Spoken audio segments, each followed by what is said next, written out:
Hello friends, welcome to my channel. Friends, আজকের এই ভিডিওতে আমি আপনাদের দেখাবো যে আপনারা একটি ফেসবুক অ্যাকাউন্ট বা ফেসবুক আইডি কীভাবে পার্মানেন্টলিভাবে ডিলিট করে ফেলতে পারেন একেবারে চিরতরে। ওকে, এটা হচ্ছে 2020 সালের নতুন আপডেট নিয়মে আপনারা খুব সহজেই খুব ধীরে সুস্থে পেরে যাবেন। এর জন্য আপনাকে ওই 3 ডট আইকনে মেনু বারে ক্লিক করে দিতে হবে। তো ক্লিক করে দেওয়ার পরে আপনাদের ঠিক এমন একটি ইন্টারফেস চলে আসবে। এখান থেকে আপনারা একটু স্ক্রল ডাউন করে নিচের দিকে চলে আসবেন।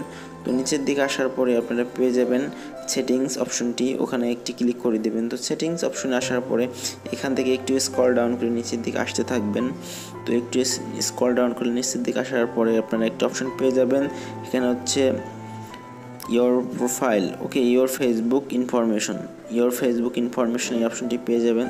তো এখান থেকে আপনারা যেটা চুজ করবেন শেষের যে লাস্টের account honour and control, okay, account honour and control এই অপশনটিতে আপনারা ক্লিক করে দেবেন। তো দেওয়ার পরে ঠিক এমন একটি ইন্টারফেস চলে আসবে 3টা অপশনের।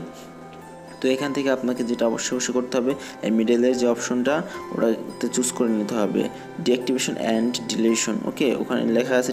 তো ওই অপশনটিতে আপনারা ক্লিক করে দেবেন। তো ওই আপনারা যে ওই ডিলেট অপশনটিতে মিডলের ক্লিক করে দেওয়ার পরে ঠিক এমন একটি ইন্টারফেস চলে আসবে। এখানে দুইটা অপশন পেয়ে যাবেন, একটা হচ্ছে ডিঅ্যাক্টিভ অ্যাকাউন্ট আর একটা হচ্ছে নিচেরটা সেকেন্ড ডিলেট অ্যাকাউন্ট। তো আপনারা নিচেরটা অবশ্যই চুজ করে দেবেন, ওখানে বাম সাইডে একটি টিকমার্ক দিয়ে দেবেন। তো আমি দিয়ে দিলাম, দেখুন টিকমার্কটি উঠে গেছে। তো ওখানে টিকমার্ক দেওয়ার পরে নিচে ওই কন্টিনিউতে ক্লিক করে দেবেন, ব্লু কালারের কন্টিনিউ বাটন। তো কন্টিনিউ বাটনে ক্লিক করে দেওয়ার পর ঠিক এমন একটি ইন্টারফেস চলে আসবে। এখান থেকে টার্মস অ্যান্ড কন্ডিশনগুলো আপনারা খুব ভালোভাবে পড়ে নিতে পারেন, এটা সম্পূর্ণ আপনাদের ব্যাপার। এখানে দেখতে পাচ্ছেন পার্মানেন্টলি ডিলিট অ্যাকাউন্ট, ওকে।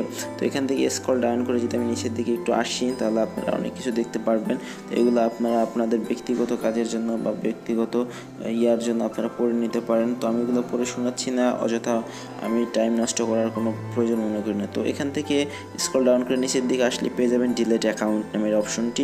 তো ওই ডিলিট অ্যাকাউন্ট ওখানে ক্লিক করে দেওয়ার পর ঠিক এমন একটি ইন্টারফেস আসবে। এখানে আপনার প্রোফাইল নামটা আসবে এবং এন্টার ইওর পাসওয়ার্ড। তো আমি এখানে ব্লার করে রাখছি প্রোফাইল নেমটি এবং পাসওয়ার্ডটা পেস্ট করে দিলাম। তারপরে দেওয়ার পরে কন্টিনিউতে ক্লিক করে দেবেন, ওকে। তো ওই কন্টিনিউতে ক্লিক করে দেওয়ার সঙ্গে সঙ্গে দেখবেন আপনার এখানে চলে আসবে কনফার্ম, ওকে। কনফার্ম করার জন্য এখানে ডিলিট অ্যাকাউন্টে আবার ক্লিক করে দেবেন গ্রিন। তো এর আগে আমি বলে নিচ্ছি আপনাদের কিন্তু অবশ্যই 30 দিন সময় নেবে এই অ্যাকাউন্টটি ডিলিট হওয়ার জন্য। তো এই দেখাচ্ছি ওই যে 30 দিন লেখা। তো এই ডিলিট অপশনে ক্লিক করে দেওয়ার পর দেখেন সঙ্গে সঙ্গে কিন্তু আমার এখান থেকে ওটা অটোমেটিকলি লগ আউট হয়ে গেছে। তো লগ আউট হয়ে যাওয়ার পরে উপরে দেখতে পাচ্ছেন এখানে 30 দিনের যে একটা শর্ত উপরে দেওয়া আছে নোটিফিকেশন আকারে, তো আপনারা দেখতে পারেন ওটা। তো এই ছিল আজকের ভিডিওটি ভালো লাগলে অবশ্যই একটি লাইক দিয়ে দেবেন, কমেন্ট করে জানিয়ে দিতে পারেন আপনাদের যে কোনো গুরুত্বপূর্ণ মতামত। এবং আপনি যদি আমাদের চ্যানেলে নতুন দর্শক হয়ে থাকেন তাহলে please hit the subscribe button and press the bell icon. Thanks for watching.